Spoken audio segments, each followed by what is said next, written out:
ലോകത്തെ എല്ലാ രാജ്യങ്ങളും മൈഗ്രേഷൻ വളരെ സ്ട്രിക്റ്റ് ആയി സീരിയസ് ആയി കാണുന്ന സാഹചര്യത്തിൽ സ്പെയിൻ ഒരു നിലപാട് കൊണ്ടുവന്നു. Digital Nomad visa.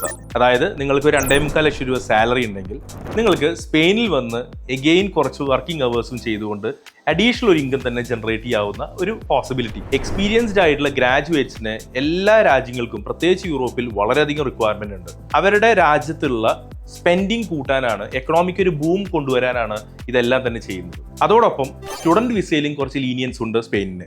അതായത് ടെമ്പററി റെസിഡൻസ് പെർമിറ്റ് എന്നുള്ളത് എല്ലാ വർഷവും റിന്യൂ ചെയ്യുന്ന ഒരു സാഹചര്യം സ്പെയിനിലില്ല. 2 വർഷമോ 3 വർഷമോ ചേർന്നാണ് നമുക്ക് റിന്യൂവൽ വരുന്നുള്ളൂ. പക്ഷേ ഇത് എല്ലാ കോഴ്സിനും ബാധകമല്ല.